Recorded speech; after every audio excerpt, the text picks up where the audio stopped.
കുഞ്ഞുങ്ങൾ പറമ്പിലിറങ്ങി കളിക്കുന്നത്, വെള്ളത്തിൽ കളിക്കുന്നത്, മഴ നനയുന്നത്, മണ്ണിനകത്തിൽ കളിക്കുന്നതൊക്കെ ഒരു വൃത്തിഹീനമായിട്ടുള്ള കാര്യമാണ്.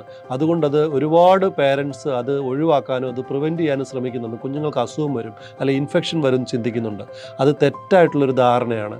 കുഞ്ഞുങ്ങൾക്ക് ശരിയായിട്ടുള്ള ബുദ്ധിവികാസവും ശ്രദ്ധയും അതുപോലെ നല്ല ആരോഗ്യവും ഡെവലപ്പ് ചെയ്യണമെങ്കിൽ അവർ മണ്ണിലും വെള്ളത്തിലും മഴയിലും ഒക്കെ ഇറങ്ങി കളിക്കണം. എന്നാൽ മാത്രമേ കുഞ്ഞുങ്ങളുടെ ഇമ്മ്യൂൺ സിസ്റ്റം നന്നായിട്ട് ഡെവലപ്പ് ആവുകയുള്ളൂ.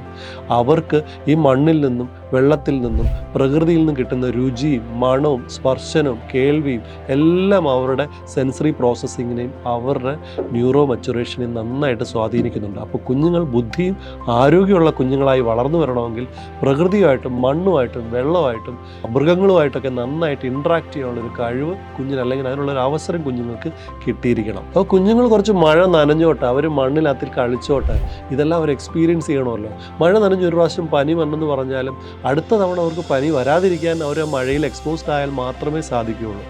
അപ്പം മഴ നനഞ്ഞാൽ അത് നമ്മൾ ഡ്രസ്സ് ചേഞ്ച് ചെയ്താൽ മാത്രം മതി.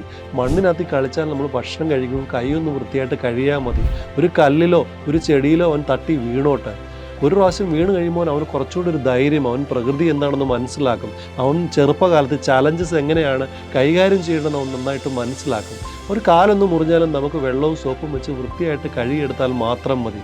അല്ലാതെ അവർക്ക് അപകടം പറ്റും, അല്ലെങ്കിൽ അവർ ഇൻഫെക്റ്റഡ് ആവും എന്ന് വിചാരിച്ച് നമ്മൾ അവരെ ഒരിക്കലും ഓവർ പ്രൊട്ടക്റ്റ് ചെയ്യേണ്ട കാര്യമില്ല.